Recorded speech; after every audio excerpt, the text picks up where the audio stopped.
వందనం యేసయ్యా, వందనం యేసయ్యా, వందనం యేసయ్యా, వందనం యేసయ్యా. 1 second, everybody worship.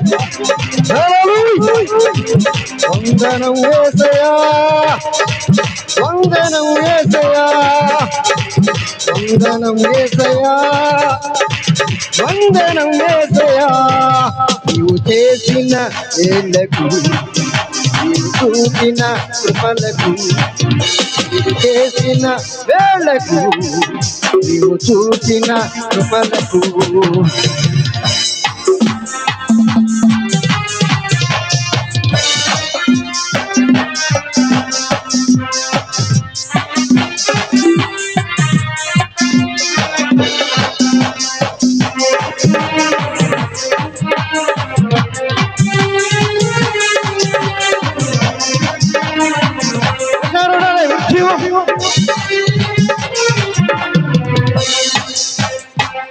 బలహీనులమైన మమ్ము నీవెంతగానో బలపరచావు. క్రీస్తు మహిమైశ్వర్యములో ప్రతి అవసరమును తీర్చావు.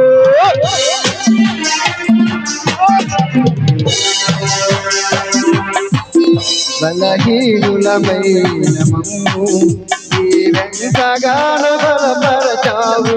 క్రీస్తు మహిమైశ్వర్యములో ప్రతి అవసరమును తీర్చావు. వందనం యేసయ్యా, వందనం యేసయ్యా, వందనం యేసయ్యా, వందనం యేసయ్యా, వందనం.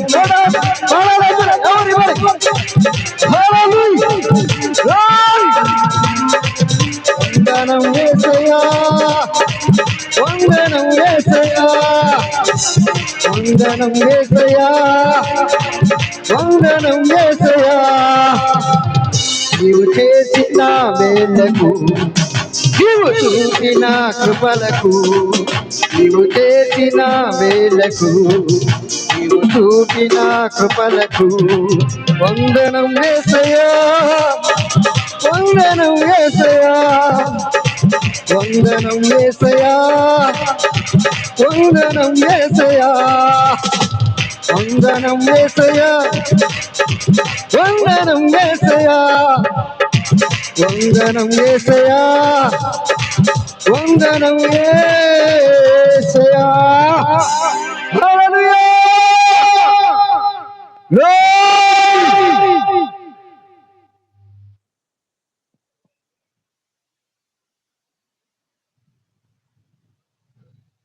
ప్రార్థన చేద్దాం.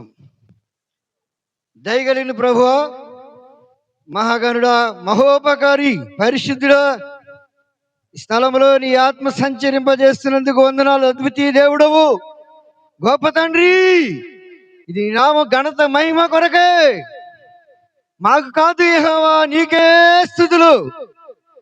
మీరు ఇక్కడ ఉండండి, మీరు కనపడాలి, నీ స్వరం వినపడాలి. ప్రజలు ఎందుకోసం నీ యొక్క సన్నిధికి వచ్చినారో నీకు బాగుగా ఎరిగిన దేవుడు. మేము కూర్చుండటం తెలుసు, మేము నిలబడటం తెలుసు, మేము నడిచే విధానాలు తెలుసు. లోకమంతటా నీ కను దృష్టి సంచరిస్తూ ఉన్నదే, ప్రతి స్థలం మీద నీ కనులుంటాయి. ప్రభువా, ఏం మాట్లాడబోతున్నారు నీ సేవకులు ఉండి, నీ స్వరం, నా గొర్రెలు నా స్వరం వింటాయన్నా. అయ్యా, నీ గొర్రెలైతే నీ స్వరం వింటాయి. నీ స్వరం విన్న వాళ్ళందరూ కూడా మార్పు చెందుతారు, బలపడతారు, ఆదరించబడతారు, కనికరబడతారు. ఏ వాక్కులైతే వెదజల్లబోతున్నారు, ప్రతి హృదయాలు సారవంతమైన హృదయాలుగా, బీడు హృదయాలను దేవా, ప్రతి రాజీనాలను మార్చి వాక్యం వినే మంచి హృదయముగా ఈ సన్నిధిలో ఉండినట్లు అని ఆత్మాభిషేకాన్ని మీరు జరిగించుకోండి. నిలబడుతున్నటువంటి నీ దైవ సేవకుల్ని, ఎవరైతే ఇక్కడ ఈ స్థలంలో నిలబడతారో నీ శిలువ సాటును మరుగుపరుచుకొని గొప్పగా మాట్లాడి మా అందరినీ కూడా బ్రతికించి, బలపరిచి, ఆదరించి, సిద్ధపాటు కలిగి జీవించే కృప దయచేయమని యేసు దివ్యనామములో ప్రార్థిస్తున్నాము తండ్రి. ఆమేన్. హల్లెలూయా.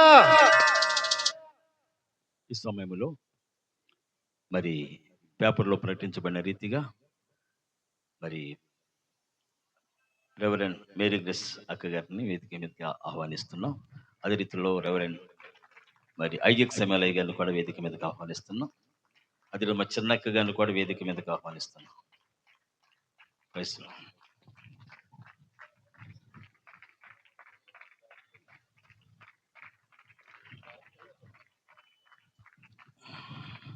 వయసులో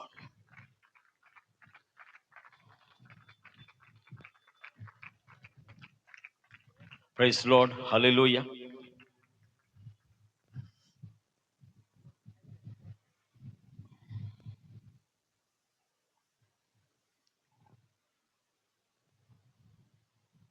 అందరు కూడా కళ్ళు మూసుకున్నట్లయితే ఇంక వాక్య భాగములకు వెళ్ళబోతూ ఉన్నాము. సమయం అనేది చాలా సంకుచితముగా ఉన్నది గనక ప్రార్థన చేసుకుందాము. మరి ముత్తుపల్లి నుంచి వచ్చినట్టు మా చిన్నక్క గారు చిన్న ప్రార్థన చేస్తారు. ప్రార్థన చేసుకుందాం. స్తుతుల మీద సీనుడవై ఉన్న పరలోకపు తండ్రి, నీకు వందనములు, స్తోత్రములు ప్రభా. ఈ సాయంకాల సమయంలో నీ పాద సాన్నిధ్యంలోనికి చేరి ప్రభా నిన్ను స్తుతించి ఉన్నారు ప్రభా. బిడ్డలు ఇప్పటి వరకు పాటల ద్వారా నిన్ను మహింపరిచి ఉన్నారు ప్రభా. ఇప్పుడు వాక్య భాగంలోనికి వెళ్ళుచుండగా నాయనా మీ కాపుదలను అట్టి పెట్టవలసిందిగా ప్రార్థన చేయించున్నాం. వాతావరణమును ప్రభా మీ స్వాధీనంలో ఉంచుకోండి మన ఆయన. మీకే మహిమ ఘనత ప్రభావములు చెల్లినట్లు కృపతో నింపుదల చేయమని యేసయ్య పరిశుద్ధ నామమును బట్టి అడిగి వేడుచున్నాం తండ్రి. ఆమేన్. Praise the Lord. దేవునికి మహిమ కలుగును గాక. ఆమేన్. హల్లెలూయా. హల్లెలూయా. చేతులు పైకి లేవట్లేదు నాన్న.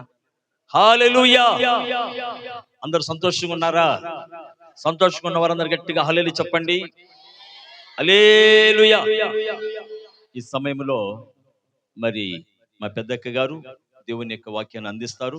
దైవ సేవకులైనటువంటి వారు మరి మీరు ఇటు మీకు కుర్చీలు ఏర్పాటు చేయడం జరిగింది కనుక ప్రతి ఒక్కరు కూడా మన మినిస్ట్రీలో సేవ చేస్తున్న సేవకులు కానీ బయట నుంచి వచ్చిన సేవకులు కానీ సైడ్ లో ఈ స్టేజ్ పక్కన ఎడమ చేతి వైపు భాగంలో వచ్చి కూర్చోవాలని ప్రభుపేట అందరిని ఆహ్వానిస్తున్నాం. దైవ సేవకులైనటువంటి వారు హల్లెలూయా. అక్కగారు వచ్చి దేవుని యొక్క వాక్యం అందిస్తారు. తర్వాత చప్పట్లు కొడదాం. Praise the Lord. హల్లెలూయా.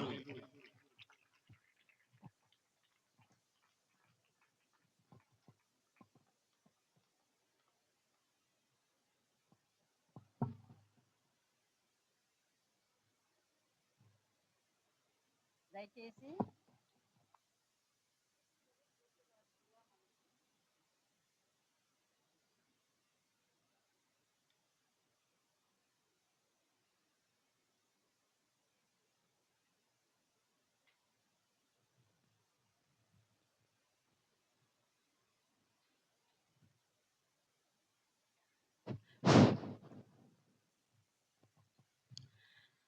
మీకందరికీ ప్రభు అయిన యేసుక్రీస్తు నామములో ఈ రాత్రికాలపు శుభములు వందనములు తెలియచేస్తున్నాను. స్థానిక అయ్యగారు హానోక్ బాబు గారు, హానోక్ అయ్య గారు మా చిన్న తమ్ముడు.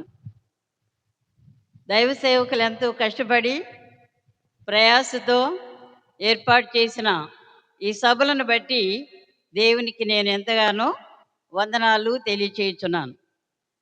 మరి మీరందరూ కూడా వాతావరణం వేడిగా ఉన్న బిడ్డలు చాలా ఆసక్తితో, నూతనంగా ఉన్న బిడ్డలు ఎక్కువ కనిపిస్తున్నారు. క్రొత్త ముఖాలు ఎక్కువ ఉన్నాయి.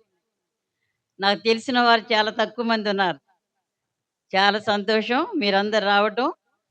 అయితే ఈరోజు ఒక ప్రత్యేకమైన రోజు, మీకు అందరికీ తెలుసు. ఏంటి చెప్పండి ఈరోజు ఇక ప్రత్యేకత ఏంటి? ఎవరికి తెలీదా? యెషయా నాయన గారి జ్ఞాపకార్థం కదా. దేవుని యొక్క వాక్యంలో మరి నీతిమంతులను జ్ఞాపకం చేసుకొనుట ఆశీర్వాదకరమగును. మరి మా నాన్నగారు గొప్ప దైవ సేవకులుగా ఈ గుంటూరు జిల్లాలో మంచి పేరు ప్రఖ్యాతిగాంచిన దైవ సేవకులుగా మనకందరికి కూడా పరిచర్యలు అందించినట్లు మనకు చాలా బాగా తెలుసు. నీతిమంతులైన వారు నిత్యము జ్ఞాపకములో ఉందురు.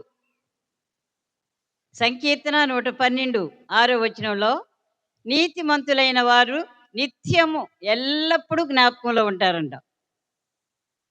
కాబట్టి అట్టి నీతిమంతుని జ్ఞాపకం చేసుకోవడం మనకందరికీ చాలా ఆశీర్వాదకరం. కాబట్టి నీతిమంతుల యొక్క తదనంతరం వారి పిల్లలు ఆశీర్వాదకరంగా దేవుడు దీవిస్తాడంట. యథార్థవర్తనులైన వారి పిల్లలు వారి తదనంతరం దేవుడు ఆశీర్వదిస్తాడంట. మరి మా తల్లిదండ్రులు ఎంతో ప్రయాసపడి పిల్లలను కని పెంచి పెద్దవారిగా చేసి వారిని ప్రయోజకులుగా చేశారు. మా నాన్నగారు ఎంతో కష్టపడి దేవుని సేవ చేశారు. దేవుని సేవలోనికి రాక మునుపు మా నాన్నగారు మంచి ప్రఖ్యాతిగాంచిన వ్యవసాయదారులు, మంచి వ్యవసాయం చేసేవాడు. ఆ వ్యవసాయ పనులన్నీ చేసి ఈ వర్షాకాలం వచ్చినప్పుడు నాట్లు వేస్తారు కదా, ఆ నాట్లు వేసి ఆ పొలం పనులన్నీ చేసి వచ్చినాక కాళ్ళన్నీ కూడా చాలా ఇబ్బందిగా దురద పుట్టినట్లుగా అట్లా ఏంటి అది జీల రక్తం అంటారు. ఆ కాళ్ళన్నీ కూడా ఇబ్బంది పడేవాడు మా నాన్నగారు. చాలా కష్టపడేవాడు. వచ్చి దానికి దారం కట్టి ఇట్లా గుచ్చి ఆ వేళ్ళకి